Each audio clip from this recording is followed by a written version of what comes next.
নমস্কাৰ বন্ধু বান্ধৱীসকল অসম জব চাইট ইউটিউব চেনেলৰ অন্য এটি ভিডিঅ'লৈ আপোনালোকক পুনৰবাৰ স্বাগতম জনাইছোঁ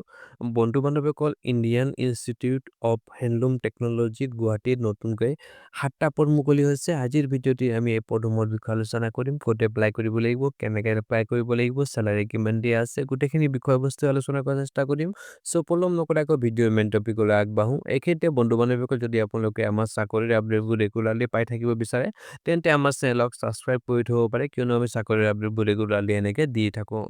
বন্ধু বান্ধৱীসকল ইয়াত চাব পাৰে প্ৰথমে লেবৰেটৰী এছিষ্টেণ্ট ৱেভিঙৰ বাবে 2টা পদ মুকলি হৈছে এটো আনৰিজাৰ্ভ কেটেগৰীৰ বাবে হয় ইয়াৰ বাবে পে স্কেল দিয়া আছে 19,900 পৰা আৰম্ভ কৰি 63,200 লৈকে তেনেকৈ 2 নম্বৰত আছে লেবৰেটৰী এছিষ্টেণ্ট প্ৰচেছিঙৰ বাবে এটা পদ মুকলি হৈছে OBCৰ বাবে পে স্কেল দিয়া আছে 19,900 পৰা আৰম্ভ কৰি 63,200 লৈকে তেনেকৈ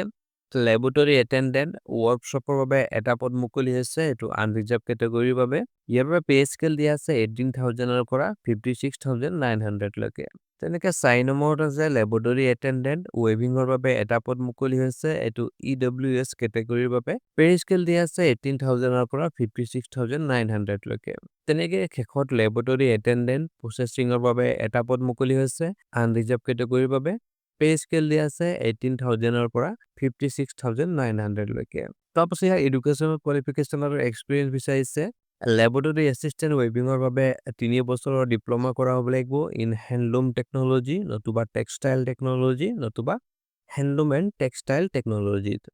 লগতে এবছৰৰ অভিজ্ঞতা বিচাৰিছে ৱেভিং মিল হেণ্ডলুম অথবা পাৱাৰলুম ফেক্টৰীত তেনেকৈ লেবৰেটৰী এছিষ্টেণ্ট প্ৰচেছিঙৰ বাবে এডুকেশ্যনেল কোৱালিফিকেশ্যন বিচাৰিছে 3 বছৰৰ ডিপ্ল'মা কৰা হ'ব লাগিব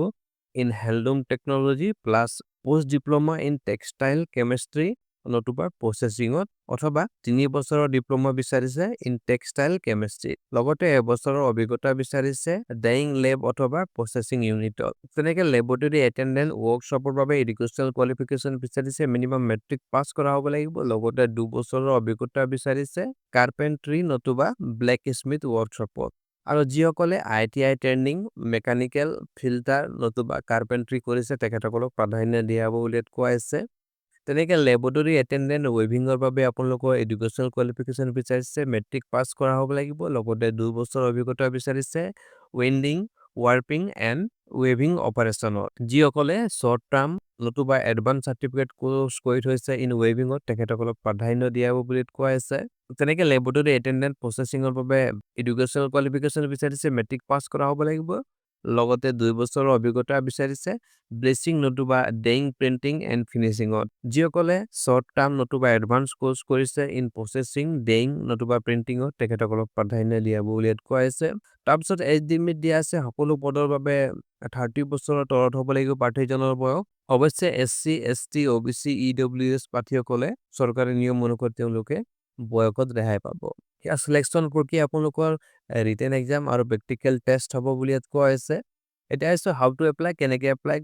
কৰিব হ'লে আপোনালোকে প্ৰেছক্ৰাইব এপ্লিকেশ্যন ফৰ্মত এপ্লাই কৰিব লাগিব